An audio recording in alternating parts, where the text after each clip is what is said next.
Chapter 6. The Shadow of the Valley. The mountain loomed large and unyielding under the pale light of the moon. Near its base, a dark cave yawned open, exhaling a cold, damp wind into the night. Two hooded figures emerged from the shadows within, their forms tall and imposing. Their cloaks fluttered slightly as they stepped into the open, the edges of their garments faintly illuminated by the glow of the stars. "This valley," one said, his voice low and sharp like the strike of a blade, "has been allowed to thrive for too long. Its people grow complacent, soft. They'll never see us coming." The other figure, broader and more deliberate in his movements, nodded. His voice was deep, resonating like the rumble of distant thunder. "Complacency breeds opportunity. Their time of peace is at an end. The preparations are nearly complete." "Good." The first figure stepped to the edge of a rocky ledge, gazing down at the dark expanse of the valley below. "The pieces are nearly in place. Soon the valley will bow, or it will burn." The two figures exchanged a glance, their hoods obscuring their faces as they turned back toward the cave. Inside, the darkness swallowed them whole, but the flickering light of torches soon illuminated their path. The cave opened into a vast labyrinth with walls carved from the mountain itself. Tunnels twisted and branched in every direction, but the hooded figures moved with purpose, their steps echoing on the stone floor. Within the main chamber, dozens of hooded soldiers stood at attention, their faces obscured by the same dark fabric, their weapons glinting in the torchlight. The figures strode past the soldiers without a word, heading deeper into the labyrinth.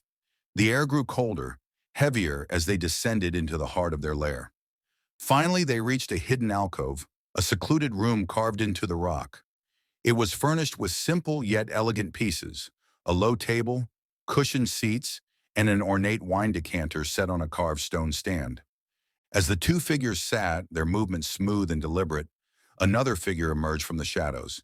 He was older, with sharp features and a nervous energy in his steps.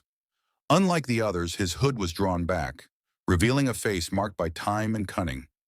He carried a tray with two fine cups and a bottle of wine.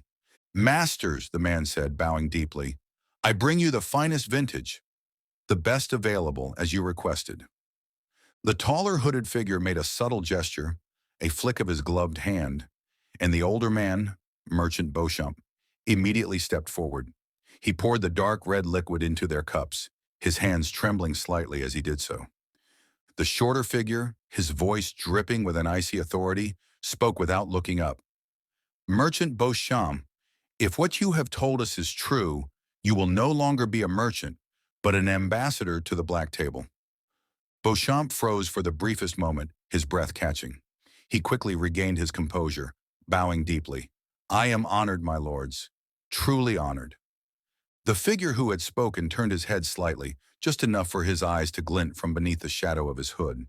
"But if I find you have lied to us—" He lifted his hand, fingers curling slightly. Beauchamp's body stiffened as an invisible force wrapped around his throat. His eyes bulged in shock and terror, his hands instinctively clawing at the air. "Do not mistake our generosity for trust," the figure continued, his tone as calm as it was menacing. The grip eased and Beauchamp staggered, gasping for air. He bowed again, his voice shaking. "You will not be disappointed, my lords." Without another word, he retreated into the shadows, his hurried steps echoing in the distance. The hooded figures sat in silence for a moment, sipping their wine. The taller one finally spoke, his voice a quiet growl. "He knows the consequences. He won't fail us." The other simply nodded, his gaze fixed on the dark tunnel where Beauchamp had disappeared. "He'd better not,"